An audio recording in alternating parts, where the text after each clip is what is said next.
Hello everyone, welcome back to another tech video.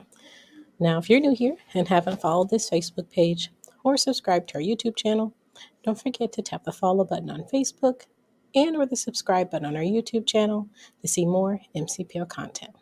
We bring you interesting tech videos every Wednesday and Friday at 1. In this video, we'll work on inserting graphics, icons, and images that we've scoured the internet for and want to feature, and we'll maybe even download some fonts that we'd like to add in. Okay, so we just found a few more images. I got some graphics together for the social media, and I've even found a few fonts that I wanted to check out. So we're going to open up Publisher. You can either click on the Start menu, bottom left corner of your screen, your Start icon in the bottom left corner of your screen to open your Start menu. And you can go through the alphabetical list, or if you have it pinned to your Start menu, even better. However you open it, get it open. Now, since we were working on something before and I had previously closed it, I'm going to open up the recent one that I had set aside that we had started working on before. Okay, so now some of the things that I have in here, I'm going to zoom in a little bit, may not stay here. And then the plan I may have had for the layout may not work. So it's really going to depend on once you start bringing in your extra content into your publication, whether or not kind of what you had things planned out before can still be possible. Because I might find I found better pictures than what's listed here, or I don't like my tagline, what have you. Things are going to change depending on how you end up wanting it to look based on what you found. So when you're ready to bring in objects to Publisher, you're going to go to your Insert tab. And then since these are images I have saved on the computer, I'm going to click on the pictures icon that has the monitor in the bottom right hand corner, not the one that says online pictures. So I'm going to click on that. And we're only going to bring in a few to start with. So I'm going to find where those items are located. And they're in graphics. And let's start with, so I found a few things that could be my border or my background. And so I think that could be my starting point, deciding what the largest picture will be, and then adding in smaller images to supplement that. So to select more than one item, you'll click the first one. And since these are not in order, I'm going to hold down the Control key and click all of the ones that I had in my mind that would be backgrounds.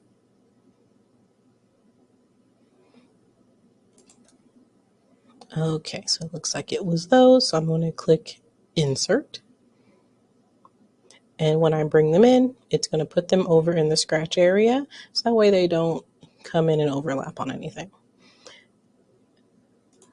Now I'll keep my layout in mind, but I'm going to move some of these things off to the side to give myself a clean workspace for my background, just to kind of bring it in and see how I want it to look. Now, since I had some of these things thought of as my background, I can go to page design and go to background. And if I click on more backgrounds, I can use a picture or texture fill to make the entire picture the background. Since I'm looking and trying to decide which one that'll be, I'm going to hold off on that one for now. Let's move my little table over, but I'm going to keep that gray bar there. And I'm going to narrow my margins a little bit and move it a little bit more to the side. And resize it just a smidge so it's the full page. Okay, so we have, let's zoom in a little bit, look at these. So we have this first candy border, and here's what this looks like full screen.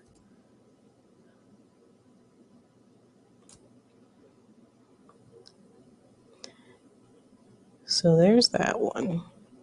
I might have to resize it a little bit.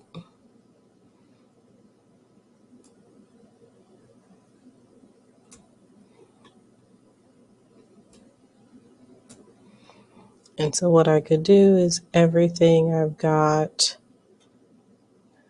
could go behind that. So let's, that might be a lot at first.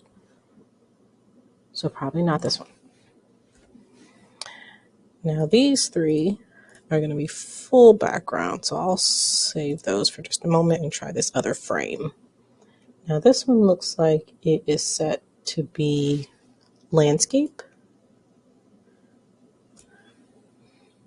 So what I could do is change my page setup in the page design, change my orientation to landscape. Let's scooch you over here, gray bar, and move this in position.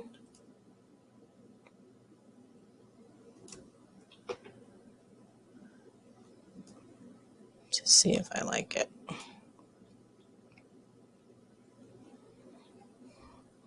And then I would bring in like my tagline.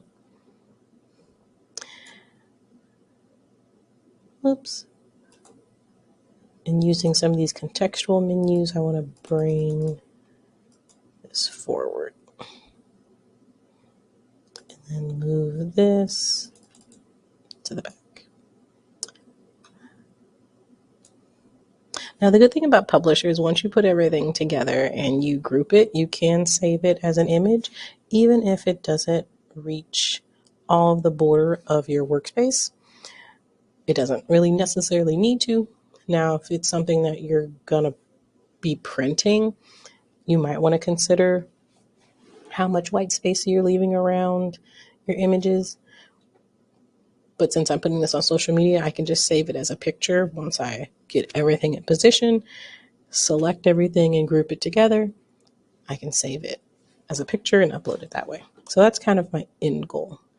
Now, I'm not too crazy about this frame one either, just because it limits the space of where I can put things, which would be fine. I'm not going to be saying much in here. It's just going to be like a social media banner type of thing. So let's go ahead and get rid of that one. Now these are full page ones here. And instead of trying to stretch it, I'm going to try to resize it so it fits my entire page. So I'm going to reset the original size. And what I did there, let me undo so I can show you that, is I went to the context menu for this image because I have it selected. And over on size is a little drop down arrow to open up more of the formatting options. And what I did here is the original size of the image is actually 11¼ by 20 inches. And I can reset that to make it its full size. Click OK. It's obviously incredibly large. But what you can do with these all over ones is once you zoom out a little bit and put it at a little more manageable size, is you can drag it over this page here and then adjust it from there and move some of these things off to the side here. So that way you're getting a full page lined up.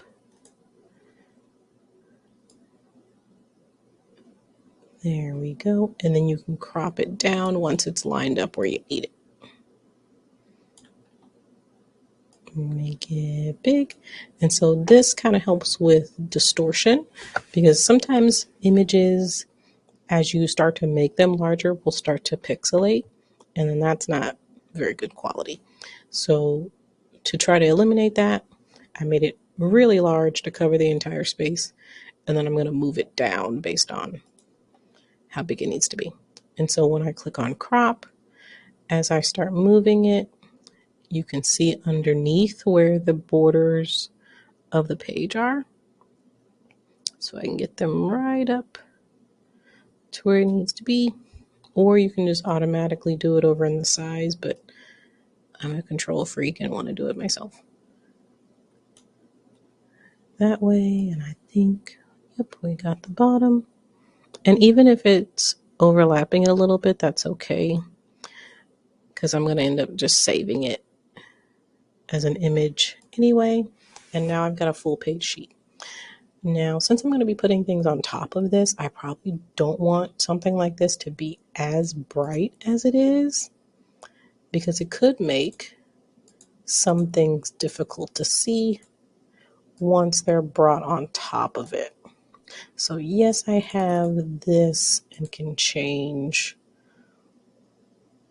the font colors and all of that and make it a different font. I think one of the ones we installed was called Hercules. And I want it to go all the way across and it's centered already. Whoops, center. But I also want it to have a little bit of a shadow. So I want to, what a silly goose. I want to go to text box tools. There we go.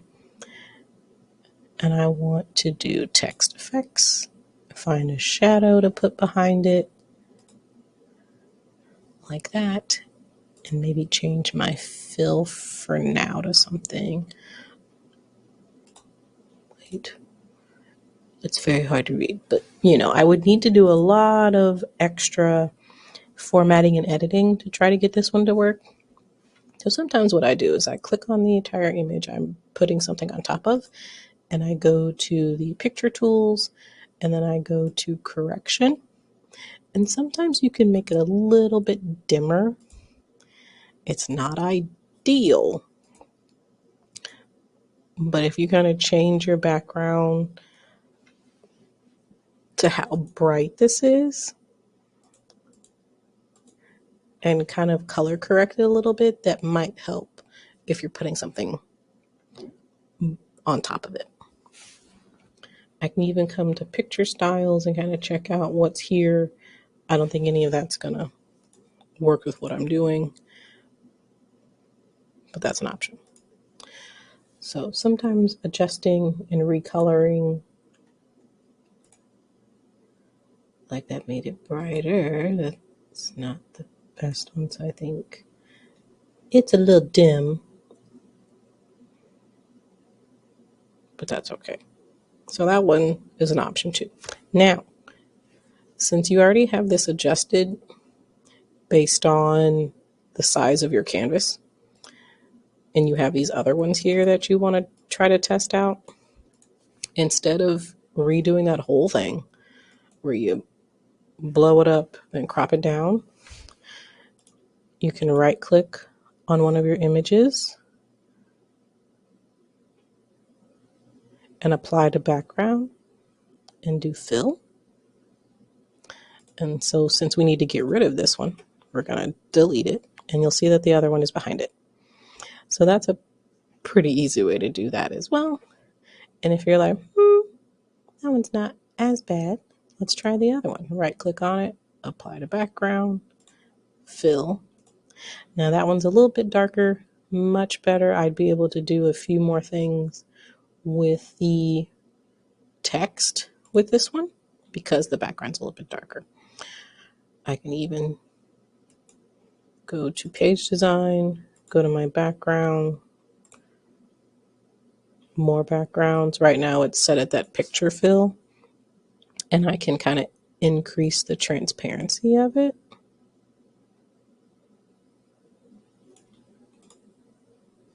To make it to where it's not as bright.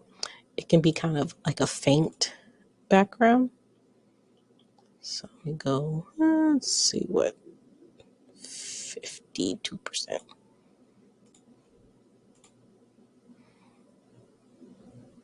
And so it's kind of set as your background. You don't have to, it's not the most important piece.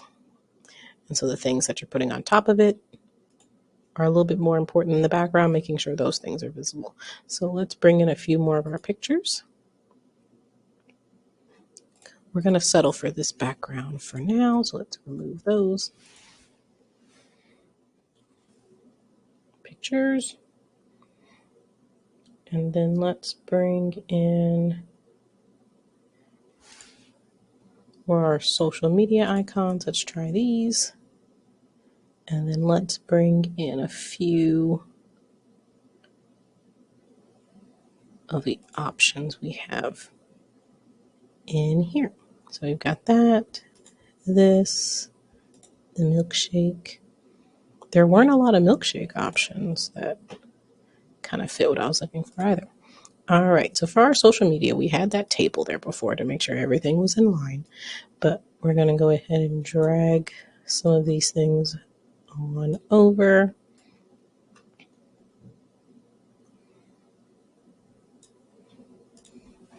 Put them in. And now if I want to have something affect all three of these things because they need to be consistent, especially in size, I can go ahead and group them if I want to do that, since I want to keep them together.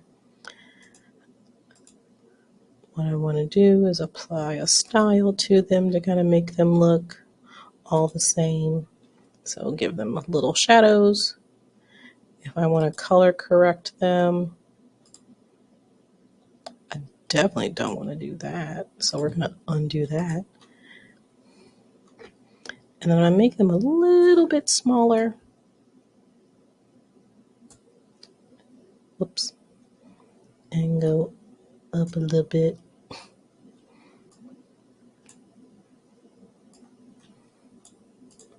And put them across the bottom. Now, if you have different usernames for your social media, you'll of course want to leave space to put your different handles. But since I only have the one, and I want to kind of align it to the middle of the screen, there we go. I want to use those guides to help me out. Okay, so that's included there. Now what I can do is bring in a few more pictures, blow them up.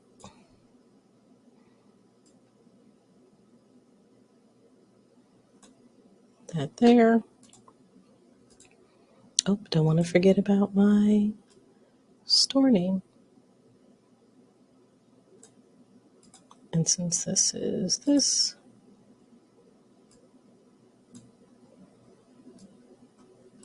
I think the and I'm going to change it to an ampersand. There we go.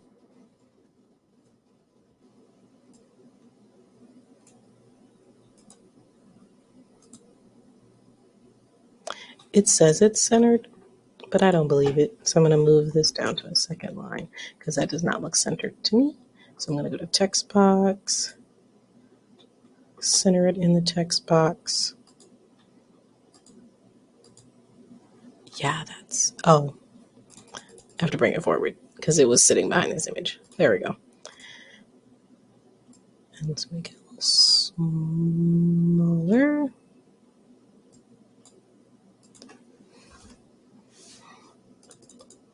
And change our font. Now, if you're like me and you're like, what the heck were those new fonts? You can go in there, and if you're like, oh yeah, that was the one, kudos to you. I'm not that good at that. So you can go back to your folder and look at the new font names of the fonts you've just installed. And find it in your listing. So this is kind of how you insert your image. You're going to find what you want, put them in a place where you can easily access them, and then start playing around with them on your canvas. Don't try to hold yourself to a plan. too much, because as you can see, once you start bringing things in and change some things around, things are going to be a little different. So that's what we've got for you for this one. This was a nice short one. We'll see you next time. And we want to thank you for watching. Follow us to find more videos just like this. Our page on Facebook is MCPL 360. And if you miss us on Facebook, you'll still find these same videos on our YouTube channel at MCPL Mo. Find our consumer technology playlist. Have a good day.